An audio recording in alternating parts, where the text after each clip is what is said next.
नमस्कार साथियों, कैसे आप सब। उम्मीद है सब अच्छे होंगे। एक बार फिर से स्वागत है आपका इस नए सेशन में। जैसा कि आपको पता है, अपनी सीरीज चल रही थी कक्षा 6 से लेकर 12 तक एनसीईआरटी और आरबीएसई किताबों का सार ऑब्जेक्टिव माध्यम से उसको हम लेके चल रहे हैं। जो अपनी सीरीज है इसमें आज से पहले 6 अध्याय कक्षा 6 हमारा राजस्थान जो किताब है उसके हम कवर कर चुके थे। आज जो 7वां अध्याय है जल संसाधन एवं जल संरक्षण, इससे जुड़े तमाम जो सवाल एग्जाम की दृष्टि से महत्वपूर्ण होने वाले हैं उनको हम कवर करने का प्रयास करेंगे। तो आइए बगैर किसी देरी के चलते हैं। इससे पहले यदि आपको लगे कि इस YouTube चैनल पे आपके लिए अच्छा मैटर दिया जा रहा है तो ज़रूर अपने यार दोस्तों को भी शेयर करें और बताएं कि यहाँ पे बहुत अच्छे से आपको तैयारी करवा रही एग्जामों की। तो आज का जो पहला सवाल को लेते हैं। आज का पहला सवाल है, राजस्थान के मुख्य जल स्रोत कौन कौन से हैं। मतलब राजस्थान में ऐसे कौन से स्रोत हैं जिनसे जल प्राप्त किया जाता है। क्या झीलों द्वारा? जी हाँ, राजस्थान में खारे और मीठे पानी की झीलें हैं जिनसे जल प्राप्त किया जाता है। नदियों द्वारा भी यहाँ जल प्राप्त किया जाता है। बांधों द्वारा भी यहाँ जल प्राप्त किया जाता है। नहरों और तालाबों द्वारा भी यहाँ पर जल प्राप्त किया जाता है।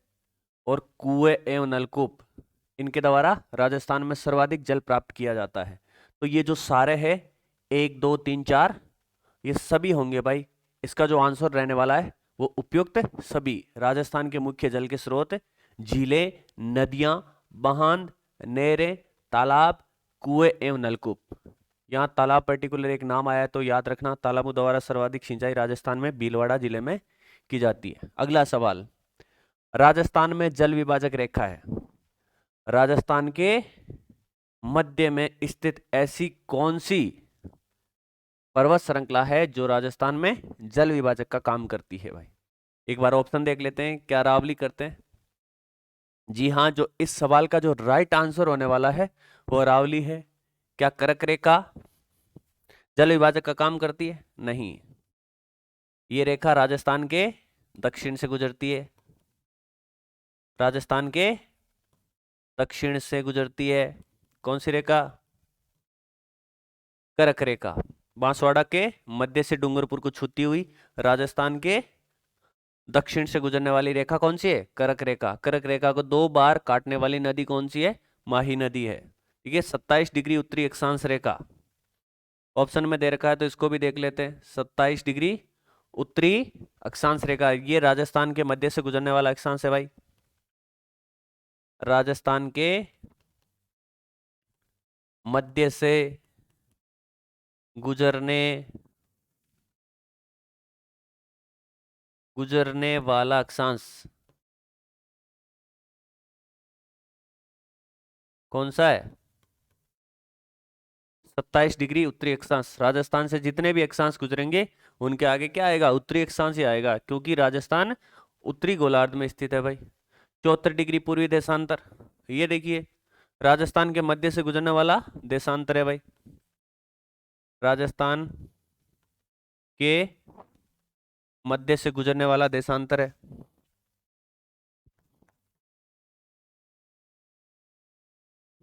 गुजरने वाला देशांतर कौन सा है? 74 डिग्री पूर्वी देशांतर। जितने भी देशांतर राजस्थान से गुजरने वाले हैं उनके आगे पूर्वी देशांतर लगेगा, क्योंकि जो राजस्थान है वो पूर्वी गोलार्ध में स्थित है।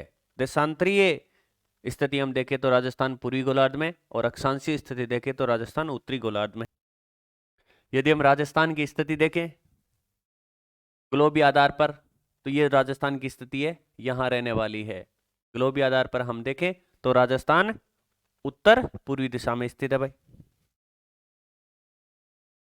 अगला सवाल, धरातलीय बनावट और भूगर्भिक संरचना। मतलब किसी धरातलीय बनावट और भूगर्भिक संरचना के आधार पर किसी नदी तथा उसकी सहायक नदियों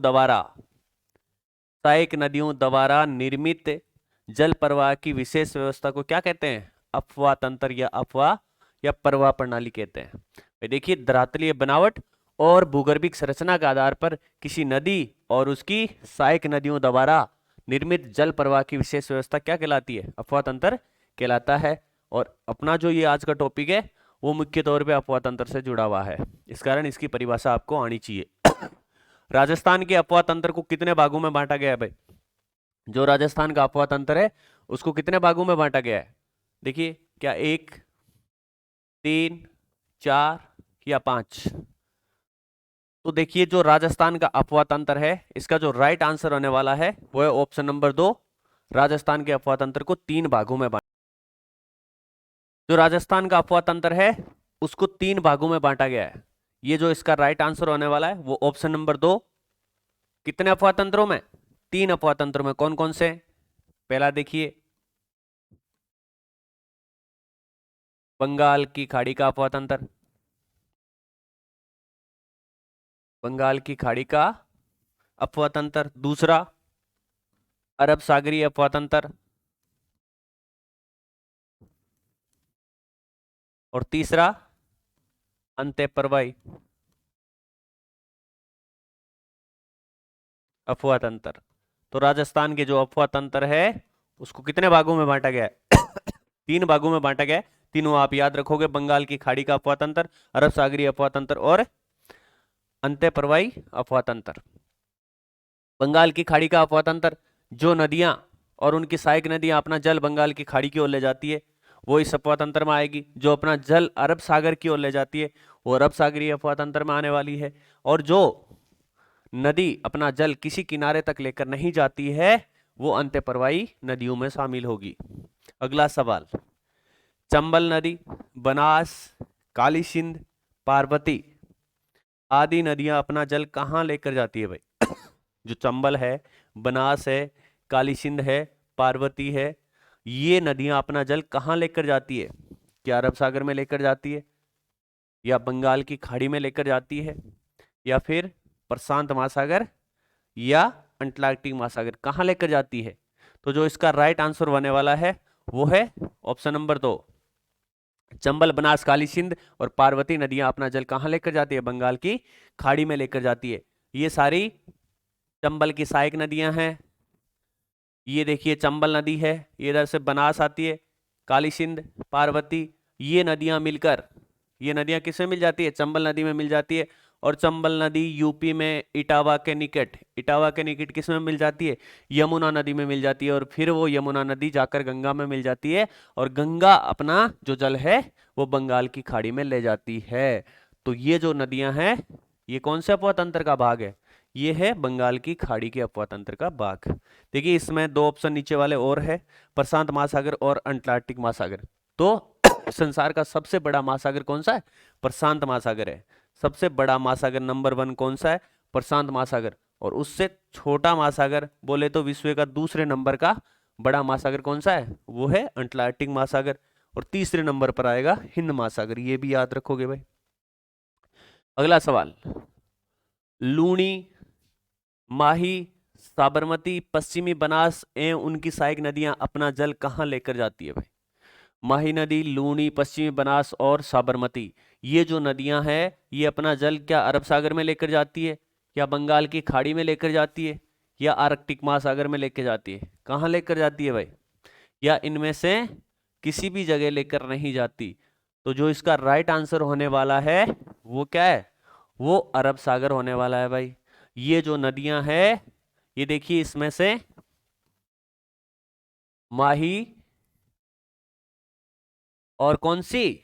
साबरमती। माही व साबरमती, ये दोनों नदियां जो है वो अपना जल कहाँ ले जाती है?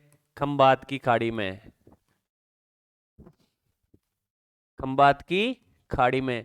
खंबात की खाड़ी किसका भाग है? ये अरब सागर का भाग है। और कौन से अपवाह तंत्र में आता है? अरब सागरीय अपवाह तंत्र में। अब देखिए, एक है पश्चिमी बनास और लूणी, ये जो 2 नदियां हैं ये अपना जल कहाँ लेकर जाती है भाई? ये लेकर जाती है कच्छ की खाड़ी में। कहाँ लेकर जाती है?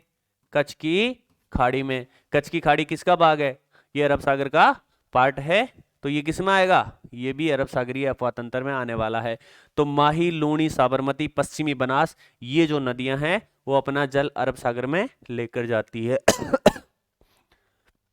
आर्कटिक महासागर एक नाम आया, उत्तरी ध्रुव के आसपास का क्षेत्र क्या कहलाता है, आर्कटिक महासागर है भाई। राजस्थान की आंतरिक अफवाह तंत्र की नदियां कौन कौन सी है, या निम्न में से राजस्थान की आंतरिक अफवाह तंत्र की नदियां कौन सी है, क्या घग्गर नदी है, बाणगंगा नदी आंतरिक अफवाह तंत्र में आती है, या फिर कांतली नदी आती है, या ये सभी आती है। तो जो इस सवाल का राइट आंसर होने वाला है वो है नंबर 4, उपयुक्त सभी। ये तमाम नदियां राजस्थान के आंतरिक अफवाह तंत्र का भाग है। घग्गर नदी उत्तरी राजस्थान की सेवा करती है भाई, ये देखिए अपना राजस्थान, ये राजस्थान है, घग्गर नदी यहां सेवा करती है। बाणगंगा है वो यहां पर सेवा करती है, और 3 नंबर ऑप्शन दे रखा है कांतली, ये यहां सेवा करती है भाई। कांतली नदी सीकर और झुंझुनू की सेवा करती है, गंगानगर हनुमानगढ़ की सेवा कौन करती है, वो घग्गर नदी करती है। और बाणगंगा नदी वो कहां से लेके कहां तक, जयपुर, दौसा और भरतपुर में बहती है भाई। तो ये आपके राइट आंसर होगा नंबर 4। अगला सवाल, साबी कौन सी नदी, साबी सेवर पहाड़ी से निकलती है भाई, जयपुर की सेवर पहाड़ी से निकलती है। रूपारेल, रूपारेल नदी कहां से निकलती है, कमेंट बॉक्स में बताओगे। मेंढा नदी आदि नदियां उदाहरण है, ये किसका उदाहरण है भाई, साबी, रूपारेल, मेंढा आदि नदियां उदाहरण किसका है, क्या बंगाल की खाड़ी की अफवाह तंत्र का उदाहरण है, अरब सागरीय अफवाह तंत्र का उदाहरण है, या फिर आंतरिक अफवाह तंत्र का उदाहरण है। ये जो तीनों नदियां हैं और 3 या 4 जो पहले अपन ने पढ़ी थी, ये नदियां सारी आंतरिक अफवाह तंत्र का भाग है भाई। आंतरिक अफवाह तंत्र का भाग एक बार फिर देख लीजिए, घग्गर नदी, कांतली नदी, बाणगंगा नदी जिसे रुंडित नदी भी कहते हैं। रुंडित नदी क्यों कहते हैं भाई बाणगंगा को, यमुना के पूर्वी दिशा में खिसक जाने के कारण ये जो जल है ये भरतपुर के आसपास ही समाप्त हो जाती है वर्तमान समय में, इस कारण इसे रुंडित नदी भी कहते हैं। तो बाणगंगा, इसमें साबी नदी भी आएगी, इसमें रूपारेल नदी भी आएगी, और इसमें मेंढा नदी भी अपन ने पढ़ी है, मेंथा या मेंढा नदी। ये जो है ये राजस्थान की आंतरिक अफवाह तंत्र का भाग है। अगला सवाल, चंबल नदी का उद्गम स्थान कहाँ है भाई, चंबल नदी जो राजस्थान की सबसे लंबी नदी है, एक बार इधर देख लीजिए, लंबाई के हिसाब से सबसे लंबी नदी कौन सी है, चंबल नदी है। उसके बाद कौन सी है, माही नदी है। उसके बाद जो नदी आती है वो है बनास। और उसके बाद अलग अलग आपको देखने को मिलता है, कहीं ये मिलता है बाणगंगा, ये आंतरिक अफवाह तंत्र का भाग है। और कई बार क्या मिलता है आपको, लूणी, ये क्रम भी मिल जाता है। या फिर बाणगंगा को हटा दे तो ये क्रम भी आपको मिल जाता है, चंबल, माई, बनास और लूणी का। दोनों याद रखना है, दोनों एक साथ ऑप्शन में नहीं मिलेंगे। चंबल नदी का उद्गम स्थल, क्या जाना पाव की पहाड़ी मध्य प्रदेश से चंबल नदी का उद्गम होता है, क्या महद झील विंध्याचल पर्वत श्रेणी से चंबल का उद्गम होता है, या खंडेला की पहाड़ी, या फिर कोटड़ा गांव की पहाड़ियों से। तो देखिए सारे एक एक करके ऑप्शन देखते हैं अपन। चंबल नदी का जो इसका राइट आंसर होने वाला है वो है जानापाव की पहाड़ी मध्य प्रदेश। जानापाव की पहाड़ी मध्य प्रदेश से चंबल नदी का उद्गम होता है। महद झील विंध्याचल पर्वत, इससे कौन सी नदी निकलती है भाई, माही नदी निकलती है, राजस्थान के दक्षिणी भाग की सेवा करती है। सर्वाधिक इसकी लंबाई बांसवाड़ा में, प्रतापगढ़ और डूंगरपुर में बहने के बाद ये कहाँ चली जाती है, गुजरात से होकर फिर कहाँ, खंबात की खाड़ी में गिर जाती है। माही नदी, कौन सी नदी, माही नदी, ये कहाँ से निकलती है, महद झील विंध्याचल पर्वत एमपी से निकलने वाली नदी है। उसके बाद खंडेला की पहाड़ियों से कौन सी नदी निकलती है भाई, ये नदी निकलती है कांतली नदी। कौन सी नदी, कांतली नदी, जिसके किनारे कौन सी सभ्यता, गणेशों सभ्यता विकसित हुई है। अब देखिए कोटरा गांव की पहाड़ियां, ये कहाँ पर है, जैसलमेर में। कोटड़ा गांव की पहाड़ियां जैसलमेर में, यहाँ से कौन सी नदी निकलती है, कांकनी नदी निकलती है। कौन सी नदी निकलती है भाई, कांकनी नदी, ये भी एक आंतरिक अफवाह तंत्र का भाग है। तो ये चारों ऑप्शन आप इस प्रकार देखोगे इसके। अगला सवाल, राजस्थान की सबसे लंबी नदी कौन सी है? जो राजस्थान की सबसे लंबी नदी है वो हमने पहले देख लिया कौन सी है, लगभग 965 किलोमीटर के आसपास, जो राजस्थान में कहां पर, मध्य प्रदेश की सीमा से सटीक चलती है भाई। राजस्थान और मध्य प्रदेश की सीमा बनाती है काफी दूर तक। राजस्थान की सबसे लंबी नदी भी इसे बोला जाता है, बारहमासी नदी भी इसे बोला जाता है, क्योंकि ये साल भर बहने वाली नदी है। उसके बाद कौन सी है, जो इसका राइट आंसर होने वाला है वो तो है चंबल। उसके बाद दूसरे नंबर पर माही, तीसरे नंबर पर बनास और लूणी, कई बार चौथे नंबर पे बाणगंगा भी आपको देखने को मिल सकती है। अगला सवाल, राजस्थान में चंबल नदी कहां से प्रवेश करती है भाई? राजस्थान में चंबल नदी कहां से प्रवेश करती है? या कोटा से प्रवेश करती है, या फिर बूंदी से, सवाई माधोपुर या भैंसरोडगढ़ से? तो जो राजस्थान में चंबल नदी है वो देखिए, ये है अपना राजस्थान। यहाँ एक भाग है चित्तौड़गढ़ का, एक भाग भैंसरोडगढ़। कौन सा भाग? भैंसरोडगढ़। यहां से ये चंबल नदी प्रवेश करती हुई भैंसरोडगढ़, भैंसरोडगढ़ से प्रवेश करती हुई कोटा, सवाई माधोपुर, करौली, धौलपुर, इधर से होती हुई ये नदी जाकर इटावा यूपी में जाकर किस में मिल जाती है? यमुना में मिल जाती है। कौन सी नदी में मिल जाती है? यमुना में मिल जाती है। यमुना आगे जाके गंगा में मिल जाती है, और फिर गंगा बंगाल की खाड़ी में जाकर गिर जाती है। तो सार निकल के क्या यार, राजस्थान में चंबल नदी कहां से प्रवेश कर रही है भाई? भैंसरोडगढ़ से प्रवेश कर रही है। इसका राइट आंसर है नंबर 4। आगे चलिए, बनास, कौन सी नदी? बनास नदी, बेडच नदी, कोठारी नदी। बनास, बेडच, कोठारी, काली सिंध, पार्वती आदि किसकी सहायक नदियां हैं? बनास नदी, बेडच, कोठारी, काली सिंध, पार्वती, ये किसकी सहायक नदियां हैं भाई? ये जो सहायक नदियां हैं वो है चंबल की सहायक नदियां है भाई। ये चंबल नदी है, ये बनास नदी, ये बेडच, ये कोठारी, काली सिंध, पार्वती, ये जो नदियां हैं किसकी? चंबल की सहायक नदियां हैं। चंबल खुद किसकी सहायक नदी है? यमुना की। यमुना किसकी सहायक नदी है? गंगा की। तो बनास, बेडच, कोठारी, काली सिंध, पार्वती, ये चंबल की सहायक नदी है। लूणी पश्चिमी राजस्थान में सेवा प्रदान करती है भाई। माही दक्षिणी राजस्थान में बहती है, और उत्तरी पूर्वी राजस्थान में जो अपना जल विसर्जित करने वाली नदी कौन सी है? बाणगंगा। आंतरिक अपवा तंत्र का भाग है। अगला सवाल, औद्योगिक नगर कोटा कौन सी नदी के किनारे स्थित है? कोटा है वो कौन सी नदी के किनारे स्थित है भाई? देखिए एक एक करके सारे देखते हैं। कोठारी नदी के किनारे भीलवाड़ा स्थित है। कौन सा नगर? भीलवाड़ा।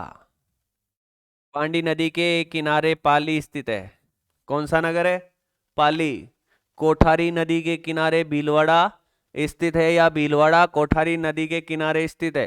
पाली बांडी नदी के किनारे स्थित है। टोंक जो है नवाबों की नगरी टोंक, कौन सी नगरी? टोंक, वो बनास नदी के किनारे स्थित है। तो औद्योगिक नगर जो कोटा है, इसका राइट आंसर होने वाला है चंबल। चंबल नदी के किनारे औद्योगिक नगर है कोटा स्थित है भाई।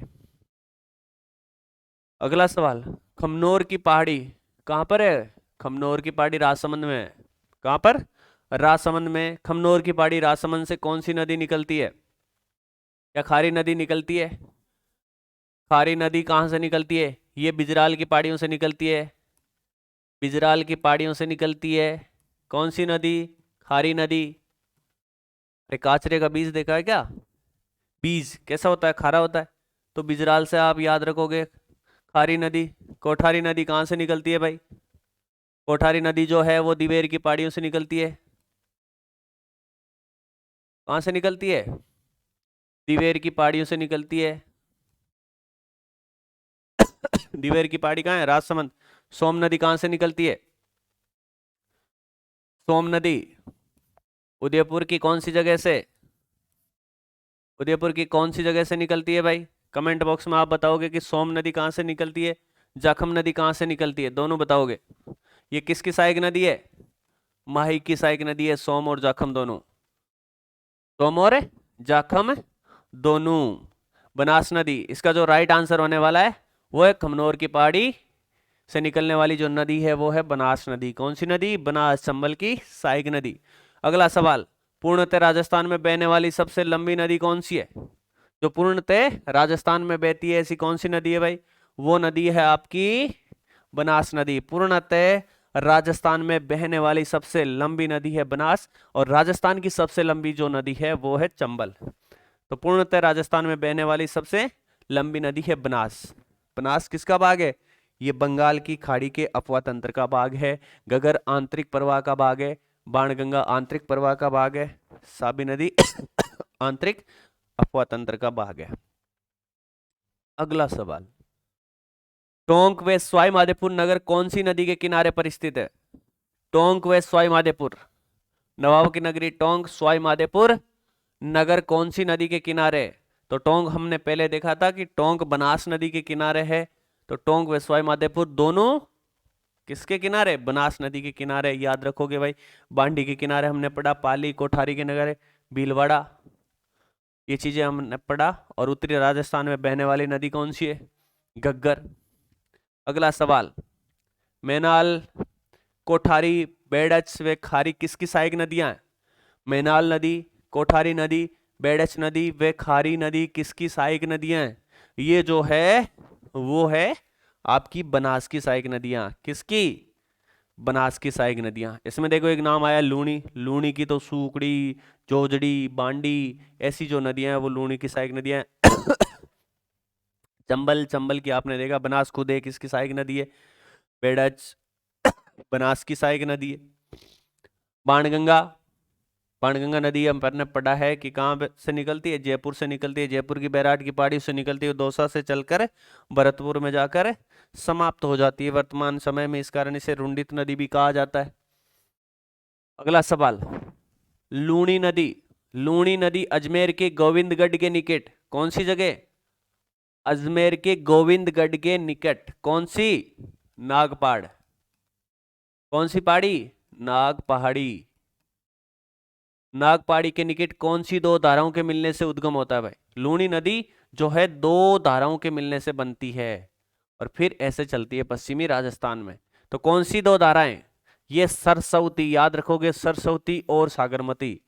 सरस्वती और सागरमती, साबरमती नहीं, सरस्वती और सागरमती, इन दो धाराओं के मिलने से कौन सी नदी का निर्माण होता है? लूणी नदी का। तो इसका जो राइट आंसर होने वाला है वो है उपयुक्त सभी।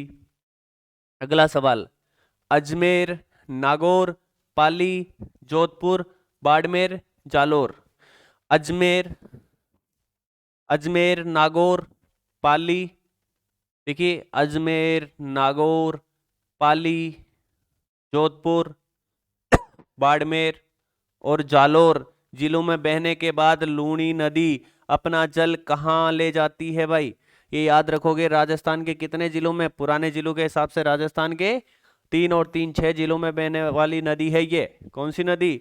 लूणी नदी। अपना जल कहाँ ले जाती है? अपन ने अभी पढ़ा कि ये अपना जल कहाँ ले जाती है? कच्छ की खाड़ी में ले जाती है। लूणी और पश्चिमी बनास अपना जल कच्छ की खाड़ी में ले जाती है। साबरमती और माही नदी अपना जो जल है वो खंबात की खाड़ी में ले जाती है।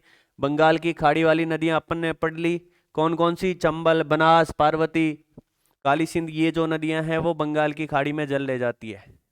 अब देखिए इसमें एक नाम और आया, मैक्सिको की खाड़ी। ये कहाँ है भाई? ये आप देखिए, ये है उत्तरी अमेरिका, उत्तरी अमेरिका, और ये इसके नीचे दक्षिणी अमेरिका। यहाँ जो इन दोनों के बीच में एक खाड़ी है कौन सी खाड़ी है? उत्तरी अमेरिका और दक्षिणी अमेरिका के बीच में एक खाड़ी है जिसे कहते हैं मैक्सिको की खाड़ी। तो इसका कोई लेना देना नहीं है भाई अपने राजस्थान से। नेक्स्ट, लूणी नदी का जल कहाँ से खारा हो जाता है भाई? देखिए इसे दूसरी नदी और भी कहा जाता है, खारी व मीठी नदी। खारी व मीठी नदी भी कहा जाता है भाई। कौन सी नदी को? लूणी नदी को कहा जाता है, क्योंकि बालोतरा से पहले इसका जो जल है वो मीठा रहता है और बालोतरा के बाद इसका जो जल है वो खारा हो जाता है। इस कारण इसे खारी व मीठी नदी के नाम से भी जाना जाता है। ये नागौर में बहती है, पाली में भी बहती है और जालौर में भी बहने वाली नदी है। अगला सवाल, निम्न में से कौन सी लूणी की सहायक नदी नहीं है? जो आपके नदियां ऑप्शन में दे रखी है इनमें से बताना है कि कौन सी नदी जो है लूणी की सहायक नदी नहीं है। क्या जोजड़ी है? जी हाँ, जोजड़ी है। कौन सी नदी? जोजड़ी। दाईं तरफ से एकमात्र मिलने वाली नदी कौन सी है? जोजड़ी। दाईं तरफ से मिलने वाली लूणी में एकमात्र नदी जो है जोजड़ी। कहाँ से उद्गम होता है? नागौर जिले से इसका उद्गम होता है, जोजड़ी नदी का। बांडी नदी भी इसकी सहायक नदी है, जवाई भी इसकी सहायक नदी है। लेकिन जो बेडच है ये अपन ने पढ़ा अभी कि ये बनास की सहायक नदी है, इस कारण बेडच इसका आंसर होगा भाई। जोजड़ी, बांडी और जवाई ये किसकी सहायक नदियां हैं? ये लूणी की सहायक नदियां। देखिए यहाँ पर नोट दे रखा है, अन्य जो लूणी की सहायक नदियां उनको भी हम देख लेते हैं।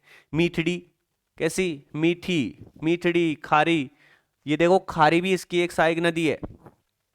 खारी राजस्थान में 3 या 4 खारी नदियां हैं भाई, छोटी छोटी। एक दिन अलग से छोटा सा जो शॉर्ट वीडियो वो बना के आपको खारी नदियां बताएंगे कि कौन कौन सी खारी नदी राजस्थान में बहती है।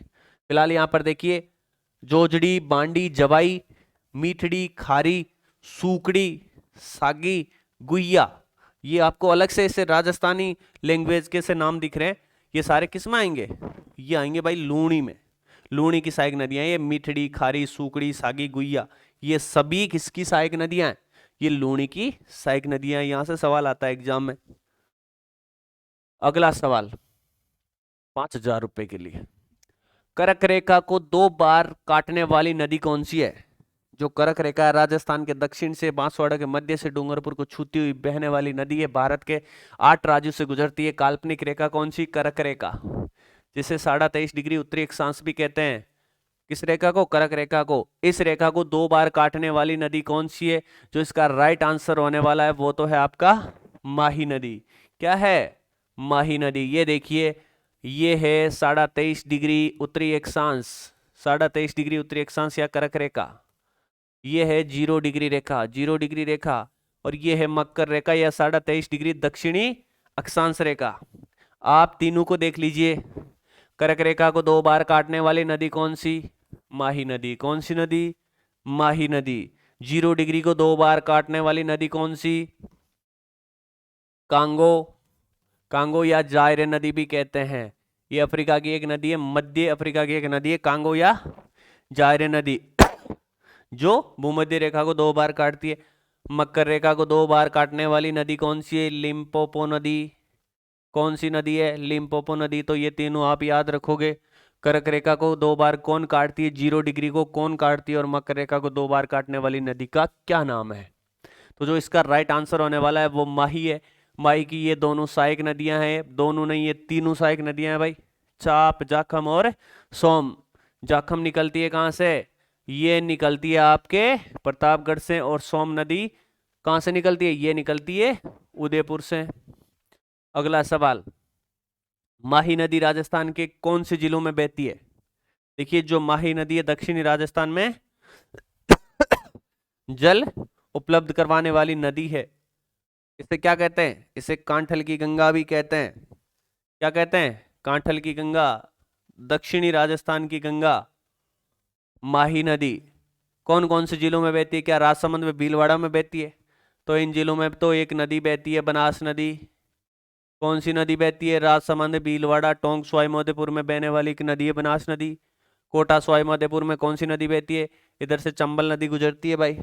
तो इसका जो राइट आंसर होने वाला है इसके अकॉर्डिंग है वो है बांसवाड़ा और प्रतापगढ़। बांसवाड़ा और प्रतापगढ़। थोड़ी बहुत ये डूंगरपुर में भी बहने वाली नदी है भाई, डूंगरपुर में भी कहीं कहीं मेंशन किया हुआ है कि डूंगरपुर में भी ये नदी बहती है। तो आपको जो राइट आंसर रखना है याद, आरबीएससी के हिसाब से बांसवाड़ा और प्रतापगढ़ में बहने वाली नदी है माही नदी। डूंगरपुर भी आपको याद रखना है। अगला सवाल, माई अपना जल कहाँ लेकर जाती है? तो हमने कम से कम 3 बार इसी स्लाइड में पढ़ लिया है, इसी वीडियो में हमने देखा है 3 बार के माही नदी जो अपना जल है वो खंबात की खाड़ी में ले जाती है। खंबात की खाड़ी में साबरमती और राजस्थान की माही जो नदियां हैं वो अपना जल ले जाती है। कच्छ की खाड़ी में पश्चिमी बनास और लूणी नदी अपना जल गिराती है। एक नाम आया हडसन की खाड़ी, एक आया मैक्सिको की खाड़ी। एक बार फिर से देख लेते हैं भाई। ये देखिए, ये है उत्तरी अमेरिका। कौन सा अमेरिका? ये उत्तरी अमेरिका। ये नीचे इधर दक्षिणी अमेरिका। ये जो इनके बीच में मध्य अमेरिका में एक खाड़ी है, इसका नाम क्या है? इसका नाम है मैक्सिको की खाड़ी। कौन सी खाड़ी? मैक्सिको की खाड़ी। उत्तरी अमेरिका और मध्य अमेरिका के मध्य में है। ये देखिए उत्तरी अमेरिका के उत्तरी भाग में एक खाड़ी है जिसका नाम क्या है? हडसन की खाड़ी। हडसन की खाड़ी। तो राजस्थान से इन दोनों ही खाड़ियों का कोई लेना देना नहीं है, लेकिन फिर भी आपको लोकेशन के हिसाब से याद रखना है। जो वर्ल्ड की ज्योग्राफी है उसमें ये इंपॉर्टेंट सवाल है भाई। अगला सवाल, बैराट की पहाड़ियां जयपुर से कौन सी नदी निकलती है? जो बैराट की पहाड़ी है जहां से अशोक का अभिलेख मिला है, क्या मिला है? अशोक का शिलालेख। जो अशोक का शिलालेख है कहां से मिला है? बैराट। बैराट जो महाभारत काल में पांडवों की राजधानी थी क्या? कमेंट बॉक्स में बताना देखे। और उस समय इसका बैराट का क्या नाम था? तो बैराट की पहाड़ियों से जो नदी निकलती है, क्या बाणगंगा निकलती है, मैंथा निकलती है, रूपारेल निकलती है, या लूणी नदी निकलती है? तो सारे देखते हैं। इस जो सवाल का राइट आंसर होने वाला है वो तो है बाणगंगा। बैराट की पहाड़ी से कौन सी नदी निकलती है? बाणगंगा नदी निकलती है। मैंथा नदी कहां से निकलती है? ये मनोहरपुरा की पहाड़ियों से निकलती है। मनोहरपुरा की पहाड़ी से निकलती है कौन सी नदी? मैंथा नदी। रूपारेल ये उदयनाथ की पहाड़ी। उदयनाथ की पहाड़ी से निकलती है कौन सी नदी निकलती है भाई? रूपारेल। लूणी नदी कहां से? ये खमनोर की पहाड़ी से। कमेंट बॉक्स में बताओ। देखिए ये सारी नदियां पहाड़ियों से ही क्यों निकलती है भाई? ये नदियां जो है ये पहाड़ियों से ही क्यों निकलती है? अगला सवाल, कौन सी नदी का पानी भरतपुर में घना पक्षी राष्ट्रीय उद्यान? घना पक्षी राष्ट्रीय उद्यान कहां पर है? ये भरतपुर में है। कहां पर? भरतपुर में नम भूमि का निर्माण करता है। कौन सी नदी का पानी जो भरतपुर में है घना पक्षी राष्ट्रीय उद्यान, उसमें नम भूमि का निर्माण करता है? कौन सी नदी का करता है? क्या चंबल नदी का करता है? तो चंबल नदी तो भाई इधर जाती नहीं है, घना पक्षी विहार की तरफ भरतपुर में चलती ही नहीं है। सूखड़ी नदी किसकी सहायक नदी है? हमने देखा अभी लूणी की सहायक नदी है, तो इसका भरतपुर से कोई लेना देना नहीं है। काली सिंध है। काली सिंध भी कहां पर? मुख्य तौर पे झालावाड़ में बहने वाली नदी है। और चंबल की सहायक नदी, तो इसका भी भरतपुर से कोई लेना देना नहीं है। बाकी जो बची वो है बाणगंगा। बाणगंगा नदी है वो घना पक्षी राष्ट्रीय उद्यान भरतपुर में नम भूमि का निर्माण करती है। कैसी भूमि का? नम भूमि का निर्माण। ये देखिए जयपुर दौसा और भरतपुर में बहने वाली नदी है। कौन सी नदी? बाणगंगा नदी, जो बैराट की पहाड़ियों से निकलती है। अगला सवाल, गग्गर नदी कहां से निकलती है भाई? तो लगभग सभी स्टूडेंट को ये पता होगा, फिर भी हम देखते हैं। क्या ये महान हिमालय से निकलती है, हिमाद्री हिमालय से निकलती है, या शिवालिक हिमालय से निकलती है? देखिए उत्तरी भारत। कौन सा भारत? उत्तरी भारत। यहाँ काराकोरम पर्वत श्रेणी है, यहाँ लद्दाख है, यहाँ जास्कर है। उसके बाद महान हिमालय, ये मध्य हिमालय, ये शिवालिक हिमालय। ये हिमालय पार वाला क्षेत्र, ये मुख्य हिमालय की पर्वत श्रृंखलाएं हैं, श्रेणियां हैं। हिमाद्री, महान हिमालय, आंतरिक हिमालय और शिवालिक हिमालय। जो ये शिवालिक हिमालय, यहाँ से एक नदी निकलती है। कौन सी नदी निकलती है भाई? गग्गर नदी निकलती है। गग्गर नदी निकलती है। कहां से? हिमालय की शिवालिक की पहाड़ियों से निकलती है। एक पर्टिकुलर जगह का नाम है कालका की पहाड़ी। कालका की पहाड़ी से ये निकलती है भाई, शिवालिक हिमालय से। कौन सी नदी? गग्गर नदी। तो याद रखोगे। पश्चिमी घाट, ये देखिए दक्षिणी भारत में, ये क्या है अपना दक्षिणी भारत, ये है यहाँ पर पश्चिमी घाट। यहाँ से कौन कौन सी नदियां निकलती है? यहाँ पर निकलती है गोदावरी, कृष्णा, कावेरी। दक्षिणी भारत की जो महत्वपूर्ण नदियां हैं वो निकलती है पश्चिमी घाट से। तो इस सवाल का जो राइट आंसर रहने वाला है वो है आपका शिवालिक की पहाड़ियां या शिवालिक हिमालय। अगला सवाल, गग्गर नदी राजस्थान में कौन से जिले से प्रवेश करती है? गग्गर नदी राजस्थान में कौन से जिले से प्रवेश करती है भाई? तो जो इसका राइट आंसर रहने वाला है वो है हनुमानगढ़। हनुमानगढ़ की टीबी तहसील से, तलवाड़ा गांव से ये राजस्थान में प्रवेश करती है। कौन सी नदी? गग्गर नदी। कौन से दो जिलों में बहती है? हनुमानगढ़ और गंगानगर में। कालका की पहाड़ी, शिवालिक पर्वत श्रेणी से निकलने वाली नदी राजस्थान की टिब्बी तहसील में तलवाड़ा गांव से प्रवेश करती है, हनुमानगढ़ और गंगानगर में बहती है। ये नदी जब उफान पर होती है तो हनुमानगढ़ जंक्शन पे बाढ़ आती है, और बहुत ज्यादा उफान पर होती है तो ये नदी पाकिस्तान के पोर्ट अब्बास तक चली जाती है। ये तमाम जो सवाल है ये आप याद रखोगे भाई। इस नदी के किनारे एक सभ्यता है, कौन सी सभ्यता है? कालीबंगा सभ्यता। कालीबंगा का शाब्दिक अर्थ काले रंग की चूड़ियां, ये भी याद रखोगे। हनुमानगढ़ में है भाई कौन सी सभ्यता? कालीबंगा सभ्यता, हम पहले पढ़ चुके हैं। बीकानेर, चूरू, पुराने जिलों के हिसाब से ऐसे जिले जिनमें कोई नदी नहीं। क्या नहीं? कोई नदी नहीं। अगला सवाल, किन के द्वारा नदी घाटी परियोजना को आधुनिक भारत के मंदिर कहा गया? ये निम्न चार जो ऑप्शन दे रखे हैं उनके अकॉर्डिंग किसने नदी घाटी परियोजनाओं को आधुनिक भारत के मंदिर कहा? आधुनिक भारत के मंदिर का क्या सरदार वल्लभ भाई पटेल? ये भारत के पहले गृह मंत्री थे। पहले गृह मंत्री कौन? सरदार वल्लभ भाई पटेल। राजस्थान के एकीकरण में महत्वपूर्ण भूमिका निभाई, भारत के एकीकरण में भी ये महत्वपूर्ण भूमिका निभाने वाले व्यक्ति थे भाई सरदार वल्लभ भाई पटेल। इसे इन्हें लौह पुरुष भी कहा जाता है। डॉक्टर राजेंद्र प्रसाद, डॉक्टर राजेंद्र प्रसाद भारत के पहले राष्ट्रपति। भारत के पहले राष्ट्रपति कौन? डॉक्टर राजेंद्र प्रसाद। पंडित जवाहरलाल नेहरू जो भारत के पहले प्रधानमंत्री थे, भारत के पहले प्रधानमंत्री पंडित जवाहरलाल नेहरू, जिन्होंने नदी घाटी परियोजनाओं को आधुनिक भारत के मंदिर कहा। किन्होंने कहा? पंडित जवाहरलाल नेहरू ने। इंदिरा गांधी नाम आया, भारत की पहली महिला पीएम। भारत की पहली महिला पीएम कौन? इंदिरा गांधी। इंदिरा गांधी। अगला सवाल, चंबल परियोजना किन राज्यों की संयुक्त परियोजना है भाई? जो चंबल परियोजना है वो दो राज्यों की 50-50 50-50% संयुक्त परियोजना है। राजस्थान गुजरात की है। क्या राजस्थान और गुजरात की है? तो इसकी तो माही वाली है भाई, माही बजाज सागर परियोजना है, वो है माही परियोजना। कौन सी? माही परियोजना। राजस्थान और मध्य प्रदेश, जो इसका राइट आंसर होने वाला है वो है ऑप्शन नंबर 2। क्या? राजस्थान और मध्य प्रदेश की संयुक्त परियोजना है चंबल परियोजना, जिसमें दोनों राज्यों की कितनी 50-50% हिस्सेदारी है। क्या गुजरात, मध्य प्रदेश, महाराष्ट्र, राजस्थान, ये भी आया ऑप्शन में? तो ये देख लेते हैं, जो नर्मदा, कौन सी? नर्मदा नदी, जिससे राजस्थान के दो जिलों में बाड़मेर और जालोर में जिन्हें सिंचाई सुविधा उपलब्ध होती है। सरदार सरोवर परियोजना, सरदार सरोवर परियोजना ये है भाई गुजरात, मध्य प्रदेश, महाराष्ट्र और राजस्थान, इन चार राज्यों की हिस्सेदारी है सरदार सरोवर परियोजना में। और केवल राजस्थान तो इसका ऑप्शन है नहीं भाई, तो इसका जो राइट आंसर हुआ है वो राजस्थान और मध्य प्रदेश। चंबल परियोजना राजस्थान और मध्य प्रदेश की संयुक्त परियोजना है।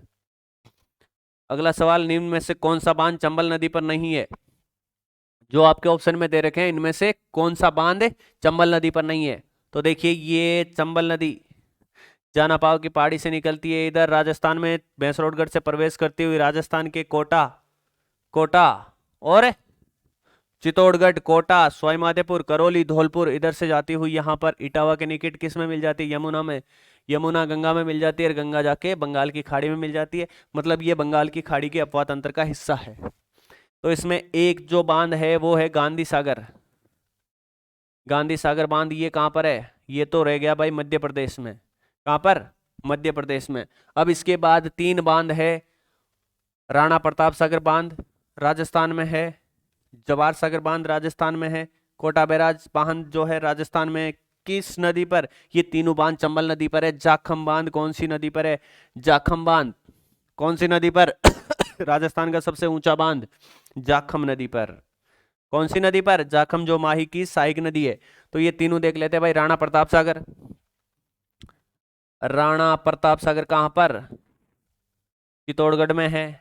जल भराव क्षमता की दृष्टि से राजस्थान का सबसे बड़ा जो बांध है वो राणा प्रताप सागर बांध है। उसके बाद जवाहर सागर बांध, जवाहर सागर बांध ये भी कौन सी नदी पर? चंबल नदी पर। उसके बाद है कोटा बैराज, कोटा बैराज।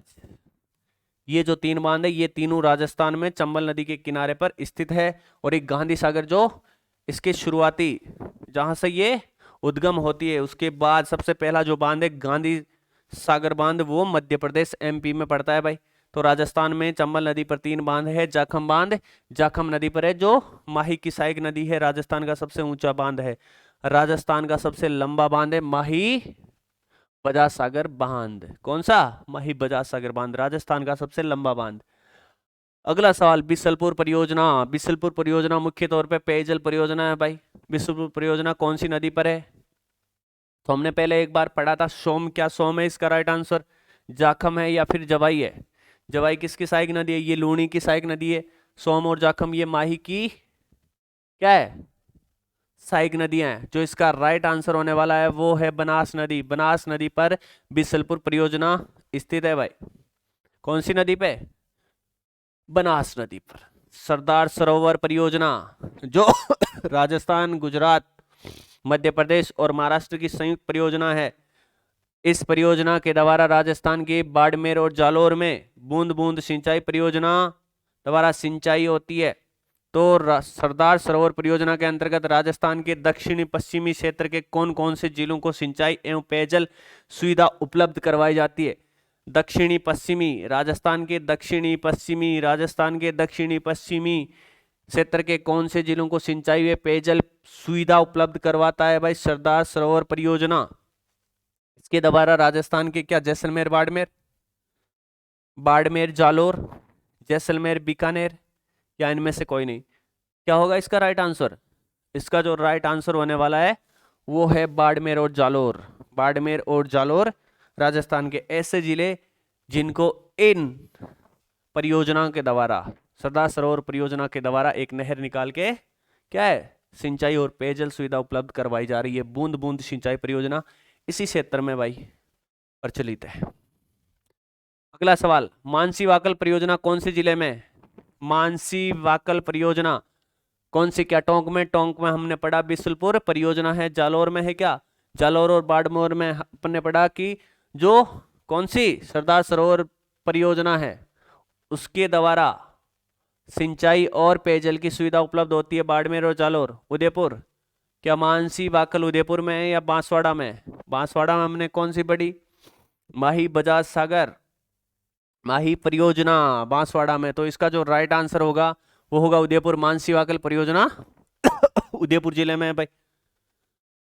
मानसी वाकल परियोजना उदयपुर जिले में। टोंक में, बिसलपुर, जालोर में सरदार सरोवर परियोजना के द्वारा सिंचाई होती है। बांसवाड़ा में माही परियोजना चलती है भाई, जो राजस्थान और गुजरात की संयुक्त परियोजना है, जिसमें राजस्थान की हिस्सेदारी 45% है, गुजरात की 55% है।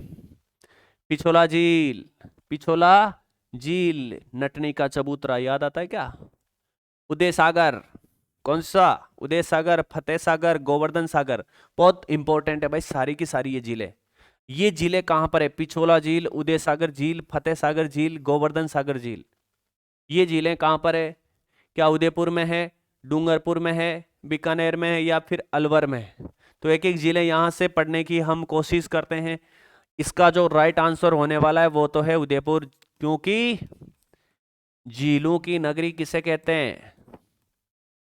झीलों की नगरी उदयपुर को कहते हैं। तो सर्वाधिक झीलें कहां पर मिलेगी आपको? उदयपुर में मिलेगी। और ये जो झीलें हैं सारी उदयपुर में मिलेगी। डूंगरपुर में एक झील है गेब सागर। कौन सा सागर भाई? गेब सागर। कौन सा? गेब सागर। बीकानेर में कोई एक झील का नाम आप बताओगे कमेंट बॉक्स में। अलवर में एक झील है, कौन सी? सिलीसेड झील। कौन सी सिलीसेड झील। अगला सवाल, निम्न में से उदयपुर में स्थित झील नहीं है। इनमें से कौन सी झील उदयपुर में नहीं है भाई? क्या रंग सागर है, क्या स्वरूप सागर है, रूप सागर है? देखिए यहां पर 2 झीलें हैं उदयपुर में, स्वरूप सागर भी है और रूप सागर भी है, 2 झीलें हैं। क्या जन्ना सागर है या उमेद सागर है? इनमें से कौन सी ऐसी झील जो उदयपुर में स्थित नहीं है? देखिए रंग सागर तो उदयपुर में है भाई, स्वरूप सागर भी है और यहाँ पर एक रूप सागर भी है। स्वरूप और रूप दोनों अलग अलग है और दोनों कहाँ पर है? उदयपुर में। यहाँ पर जन्ना सागर भी है, लेकिन उमेद सागर जो है वो कहाँ पर है? वो जोधपुर में है। उमेद सागर झील कहाँ है? बालसमंद, कायलाना, उमेद सागर, ये कहाँ पर है सारी? ये जोधपुर में। निम्न में से जोधपुर में स्थित झील नहीं है। कौन सी झील जो जोधपुर में नहीं है? क्या बालसमंद? बालसमंद जोधपुर में है। कायलाना झील भी जोधपुर में है। उमेद सागर झील भी जोधपुर में है। लेकिन जो पंचभद्रा झील है ये कहां पर है भाई? ये बाड़मेर में है। कहां पर है? ये बाड़मेर में है। पंचभद्रा झील है वो बाड़मेर में है। तो इसका जो राइट आंसर है नंबर 3 होने वाला है। झीलों की नगरी हमने पढ़ लिया, कौन सा? उदयपुर। उदयपुर को झीलों की नगरी कहा जाता है। राजस्थान में खूब सारी झीलें यहाँ पर मिलती है भाई, हमने पढ़ा 7-8 झीलों के नाम तो यहाँ पर हमने देख ही लिए। महाराणा जयसिंह, अगला सवाल, महाराणा जयसिंह ने गोमती नदी पर, कौन सी नदी पर? गोमती नदी पर। एक एक सवाल यहां से, कौन सी नदी पर? किसने? महाराणा जयसिंह ने। कौन सी नदी पर? गोमती नदी पर। कब? 1687 से 1691। कब? 1687 से 1691 के मध्य कौन सी झील का निर्माण करवाया? क्या राजसमंद झील का निर्माण करवाया? राजसमंद झील का निर्माण तो किसने करवाया? राज सिंह ने करवाया भाई। राज सिंह फेस्ट ने करवाया था। राज सिंह फेस्ट के द्वारा राजसमंद झील का निर्माण करवाया गया। ये कहां पर है? राजसमंद जिले में है।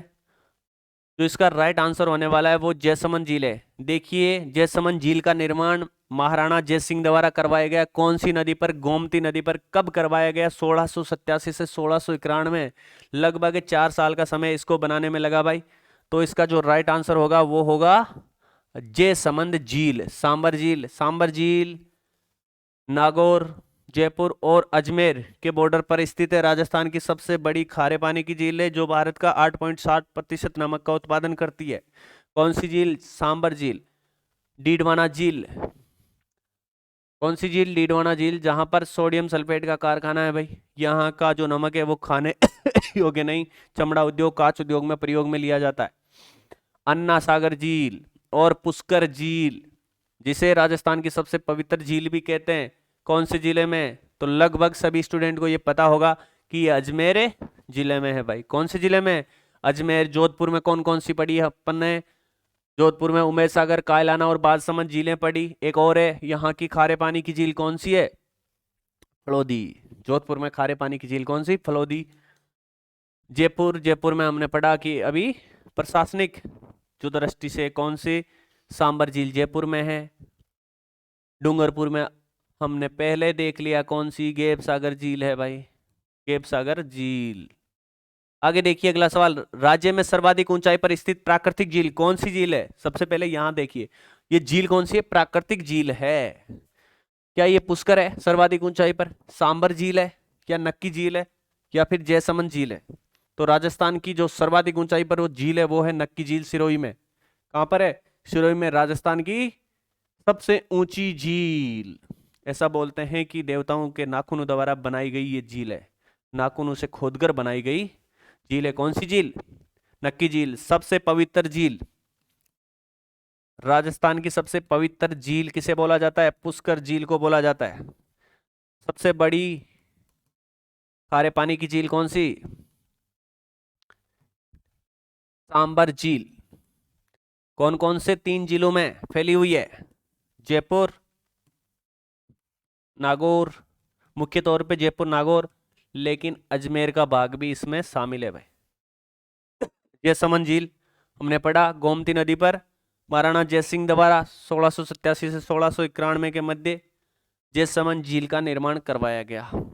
अगला सवाल, निम्न में से कौन सी झील बीकानेर में? क्या पोखरण है? पोखरण कहां पर है? पोखरण जैसलमेर में है। कहां पर है? जैसलमेर में है। क्या फलोदी है? फलोदी कहाँ है? जोधपुर में है। क्या पंचभद्रा है? पंचभद्रा कहां पर है भाई? ये बाड़मेर में है। तो पीछे कौन बच्चा? लूणकरणसर। तो निम्न में से जो लूणकरणसर झील है वो बीकानेर में है, पोखरण जैसलमेर में, फलोदी जोधपुर में, पंचभद्रा बाड़मेर में। अगला सवाल, ये सारी खारे पानी की झीलें हैं भाई, ये सारी की सारी खारे पानी की झीलें हैं। जयपुर, अजमेर और नागौर के मध्य प्रदेश की सीमा, प्रदेश की सबसे बड़ी खारे पानी की झील, मतलब जयपुर, अजमेर और नागौर के मध्य प्रदेश की सबसे बड़ी खारे पानी की झील कौन सी है? तो हमने पढ़ ही लिया भाई, सांबर झील। ये देखिए डीडवाना, डीडवाना कहाँ पड़ती है? पुराने जिलों के हिसाब से नागौर जिले में, नए जिले के हिसाब से देखें तो डीडवाना कुचामन जिले में डीडवाना झील पड़ती है। पिछोला झील हमने पढ़ा उदयपुर में पड़ती है। सांबर झील जयपुर, अजमेर और नागौर की सीमा पर स्थित है। और दूध तलाई जो झील है वो कहाँ पर है? उदयपुर में है भाई। चिकलवास बांध, कौन सा बांध? ये ऐसे जो सवाल है वो आपको आरबीएससी में ही देखने को मिलेंगे भाई। और यहां से जब सवाल पूछे जाते हैं, आप पेपर में जाके देखते हो तो आपको लगता है अच्छा ये सवाल कहाँ से आ गया, ये तो करने योग्य भी नहीं है। करने योग्य क्यों नहीं है भाई? आरबीएससी की कक्षा 6 की किताब में दिया गया है चिकलवास बांध कहाँ है। तो कहां पर है चिकलवास बांध? चिकलवास बांध है क्या वो राजसमंद में, उदयपुर में, या कोटा में, या फिर भीलवाड़ा में? तो जो इसका राइट आंसर होने वाला है वो है राजसमंद। चिकलवास बांध राजस्थान के राजसमंद जिले में स्थित है। लखावली तालाब, देखिए ये भी आपको ऐसे लगेगा कि कहां से सवाल आया है। ये आरबीएससी की किताब में दिया गया सवाल है। लखावली तालाब कौन से जिले में है? यहां से सीधा सवाल उठाते हैं, मैप से सवाल उठाते हैं, और आपको फिर लगता है कि पता नहीं कहां से सवाल दिया है। लखावली तालाब कौन से जिले में? ये जो है ये आपके उदयपुर जिले में है। कौन से जिले में? उदयपुर। दोनों याद रखोगे भाई। चिकलवास बांध है वो आपके राजसमंद जिले में है, और लखावली तालाब है वो उदयपुर जिले में है। ये देखिए कुछ महत्वपूर्ण नोट्स है। उदयपुर के अन्य जिले कौन कौन सी? जन्ना सागर झील कहां पर है? उदयपुर में है। कौन सी झील? जन्ना सागर। कुमारिया तालाब झील, कुम्हारिया तालाब झील, ये सवाल, ऐसे सवाल आरबीएससी में ही मिलेंगे आपको। कुमारिया तालाब झील कहां पर है? उदयपुर में। अमरकुंड, अमरकुंड कहां पर है भाई? ये भी उदयपुर में है। रूप सागर, स्वरूप सागर हमने पहले देखा, मैंने कहा रूप सागर भी यहीं पर है, तो रूप सागर भी उदयपुर में है। नेला तालाब कहां पर है भाई? नेला तालाब भी उदयपुर में है। और रुंडेला तालाब, रुंडेला तालाब भी कहां है? ये भी उदयपुर में है। तो आप ये सारे याद रखोगे भाई। रुंडेला तालाब, नेला तालाब, रूपसागर झील, अमरकुंड झील, कुम्हारिया तालाब झील, जन्ना सागर झील, पिछोला, फतेह सागर, स्वरूप सागर, ये सारी, जयसमंद, ये सारी की सारी कहां पर है भाई? ये उदयपुर में है। अब देखिए जल संरक्षण, किस प्रकार हम जल संरक्षण कर सकते हैं, पूछा जाता है। आरएस जैसे एग्जाम में भी सवाल पूछा जाता है कि जल संरक्षण की विधियां बताएं, और सभी में ये सवाल आता है भाई, क्योंकि बहुत ज्यादा महत्वपूर्ण है प्रकृति की दृष्टि से। ये देखें तो सबसे ज्यादा महत्वपूर्ण सवाल है इस टॉपिक का कि जल संरक्षण, जल है तो कल है, तो जल का संरक्षण किस प्रकार कर सकते हैं हम? जल के संचयन से, जल का संचय करके उसको सुरक्षित कर सकते हैं। जनसंख्या नियंत्रण करके, जनसंख्या नियंत्रण करके, क्योंकि एक सीमित जनसंख्या होगी तो जल का उपयोग भी सीमित होगा, तो जनसंख्या नियंत्रण करके भी हम जल संरक्षण कर सकते हैं। सिंचाई की उन्नत विधियों का प्रयोग, जैसे हम लोगों ने पढ़ा कि बाड़मेर और जालौर में बूंद बूंद सिंचाई परियोजना चल रही है, तो ये क्या है? ये एक सिंचाई की उन्नत विधि है जिसके द्वारा हम जल को बचा सकते हैं। कई बार क्या होता है, थोड़े पानी की जरूरत होती है लेकिन हम खुला पानी छोड़ते हैं, बहुत ज्यादा पानी वहां पर बहाते हैं, बल्कि उसकी जरूरत वहां पर उतनी है नहीं। तो हम सही विधि या उन्नत विधियों का प्रयोग करें तो सिंचाई के प्रयोग से जल का संरक्षण कर सकते हैं। वृक्षारोपण में वृद्धि, देखिए वृक्षारोपण करेंगे तो एक तो मिट्टी का कटाव भी नहीं होगा, जिससे पानी फालतू में इधर से उधर नहीं बहेगा, और ज्यादा वृक्षारोपण करेंगे तो ये क्या है, ये बरसात को भी अपनी ओर आकर्षित करेंगे भाई, बारिश भी अच्छी होगी यहाँ पर। वृक्षारोपण ज्यादा होगा तो जलवाष्प के रूप में भी जल ज्यादा वापिस नहीं जाएगा भाई। तो जल संरक्षण में, वृक्षारोपण में वृद्धि करके भी हम जल का संरक्षण कर सकते हैं। भूमिगत जल का विवेकपूर्ण उपयोग, देखिए इसमें नाम आया एक विवेकपूर्ण। विवेकपूर्ण बुद्धि वो होती है जिससे सही और गलत का फर्क करने की क्षमता हो, सही और गलत को पहचानने। तो भूमिगत जल का विवेकपूर्ण उपयोग करके कि कहां पर हमें करना चाहिए, कहां पर नहीं करना चाहिए, भूमिगत जल का विवेकपूर्ण बुद्धि से उपयोग करते हुए हम जल संरक्षण को क्या अपना सकते हैं। जल का पुनः उपयोग कई बार क्या होता है, रिसाइकलिंग नहीं करते जल का, हम लगते हैं एक बार उपयोग में लेने के बाद उस जल को फालतू में छोड़ देते हैं। तो भाई जल का पुनः उपयोग करके हम जल संरक्षण कर सकते हैं। ये देखिए, ये जल संरक्षण की 3 जो विधियां हैं, ये क्या है भाई? ये टांका, ये जल संरक्षण की विधियां हैं। टांका प्राचीन विधियां, जल संरक्षण की प्राचीन विधियां, जल संरक्षण की प्राचीन विधियां है भाई। टांका जिसमें क्या होता है, देखिए ये एकदम पाइथन, अपने देसी भाषा में बोलते हैं ना, होद, होद हुआ भाई, ये होद। टांका देगा, 2 टिंगर खड़ा है, वो होद है, इसके चारों तरफ पाइथन है। इसके होद के चारों तरफ वाला जहां पानी इकट्ठा करके इसके अंदर छोड़ा जाता है, या बारिश का जो पानी है वो इकट्ठा होकर इसके अंदर जाता है, उसे क्या बोलते हैं? ये पाइथन है, बार वाला पाइथन, ये पाइथन है, ये होद है जिसे टांका बोलते हैं। ये क्या है? ये जोहोड़ है। और ये क्या है? देखिए ये खड़ीन, मुख्य तौर पे जैसलमेर के पालीवाल ब्राह्मणों द्वारा शुरू किया गया है 15वीं शताब्दी के आसपास। ये खड़ीन, ये देखिए इधर एक खड़ीन बैंड, पत्थर या रेत की दीवार बना देते हैं, इधर जैसे ढलान हो, यहाँ पर पानी, यहाँ पर पानी इकट्ठा करके इस प्रकार पानी का संरक्षण करते हैं, इसे खड़ीन बोलते हैं। तो ये क्या है? खड़ीन, जोहोड़ और टांका, ये जल संरक्षण की प्राचीन विधियां हैं। आप याद रखोगे भाई, चित्र के माध्यम से आपको समझाने का प्रयास किया गया है। अगला देखिए, रूप टॉप जल संचयन। ये क्या होता है भाई? ये वर्तमान समय में काम में ली जाने वाली विधियां हैं। जो बरसात का पानी है, बरसात के पानी को जो घर की छत पर इकट्ठा होता है,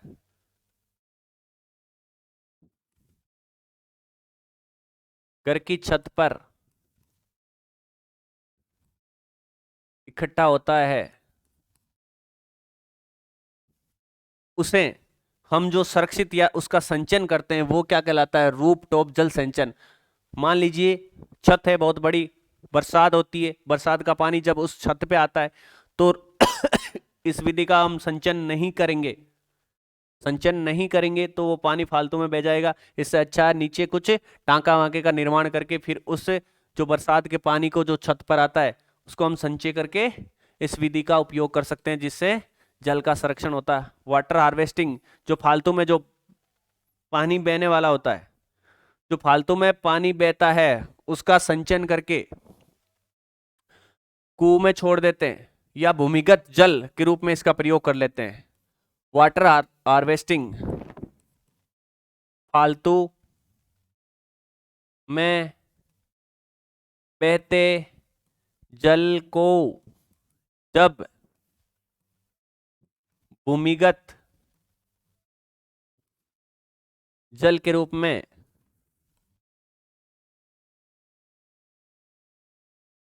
उपयोग में ले लिया जाता है या लिया जाता है, तो वो क्या कहलाता है? Water harvesting. देखिए, जो फालतू का पानी बहता है उसको हम भूमिगत जल के रूप में सुरक्षित कर लेते हैं, तो वो वाटर हार्वेस्टिंग कहलाता है। रूप टॉप जल संचयन वो है जब बरसात का पानी छत पर आता है और छत के उस पानी को हम नीचे टांका या होद बना के उसको सुरक्षित या संचयन उसका कर लेते हैं, तो वो रूप टॉप जल संचयन। ये वर्तमान में प्रचलित विधियां हैं भाई। पश्चिमी राजस्थान में प्राचीन समय में ही टांका, खड़ीन, जोड़ आदि जो हमने देखा, टांका, खड़ीन, जोहड़ आदि का निर्माण करके वर्षा जल का संग्रहण किया जा रहा है प्राचीन काल से पश्चिमी राजस्थान में। तो ये था भाई आज का अपना टॉपिक। कमेंट बॉक्स में जरूर बताएं कि कैसा लगा आपको। निश्चित तौर पे आपको समझ में आया होगा। बहुत ही अच्छी तरीके से हमने इस टॉपिक को कवर करने का प्रयास किया है। मिलते हैं एक नए टॉपिक को लेकर जल्दी आपके सामने। बहुत ही अच्छी तरीके से आपकी तैयारी चल रही होगी, नहीं चल रही है तो अभी भी समय है। इस तैयारी को पंख लगाएं, लगातार तैयारी करें, अच्छे से तैयारी करें, फ्री माइंड से तैयारी करें और अपने घर वालों के सपनों को साकार करें भाई। बहुत बहुत धन्यवाद। मिलते हैं जल्द नेक्स्ट क्लास में। जय हिंद, जय भारत।